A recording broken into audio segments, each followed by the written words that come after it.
జిల్లా బైన్సా పట్టణంలోని రోడ్డు భవనాల శాఖ విశ్రాంతి భవనంలో మంత్రి పొంగులేటి శ్రీనివాసరెడ్డి జిల్లాధికారులతో సమావేశమయ్యారు. అనంతరం పట్టణంలో గత ప్రభుత్వం నిర్మించిన డబుల్ బెడ్రూమ్ ఇండ్లను జిల్లా కలెక్టర్తో పాటు వెళ్లి పరిశీలించారు. అక్కడి నుంచి సీసీఐ పత్తి కొనుగోలు జిన్నింగ్ మిల్లుకు వెళ్లి పరిశీలించారు. అయితే ఈ సందర్భంగా మంత్రి మాట్లాడుతూ గత ప్రభుత్వం ధరణిని అడ్డం పెట్టుకుని అనేక ప్రాంతాల్లో ప్రభుత్వ ఆస్తులు, వాక్బోర్డ్, దేవాదాయ భూములను ఆనాటి ప్రభుత్వ పెద్ద మనిషి పేరున మారడంపై కలెక్టర్ పూర్తిగా స్టడీ చేస్తున్నారని చెప్పారు. మహబూబ్ నగర్ జిల్లాలో కలెక్టర్ మీద, జిల్లాధికారుల మీద రైతుల ముసుగులో కొంతమంది గుండాలు అరాచకం సృష్టించారని, కలెక్టర్ పైన దాడి జరిగిందని చెప్పారు. ఇది మంచి సంప్రదాయం కాదని, ఏ పార్టీ అయినా సరే సొంత ప్రయోజనాల కోసం ఎవరిని రెచ్చగొట్టే ప్రయత్నం చేయకూడదని హితవు పలికారు. రైతులు పండించిన ప్రతి గింజన ప్రభుత్వం కొనుగోలు చేస్తుందని, సీసీఐ ద్వారా ఇప్పటికే పత్తి కొంటున్నారని చెప్పారు.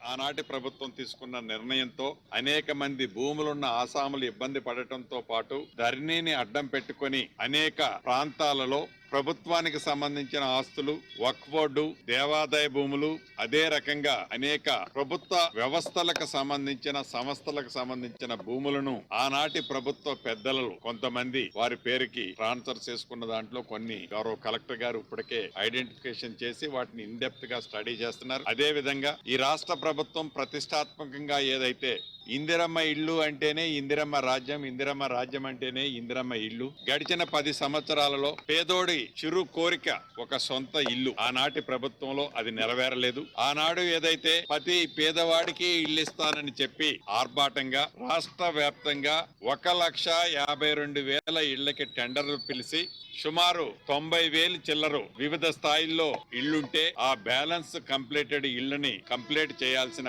ప్రణాళికని కూడా గౌరవ కలెక్టర్ ఇప్పుడే ఇక్కడ నుంచి ఆదేశాలు ఇవ్వటం జరిగింది.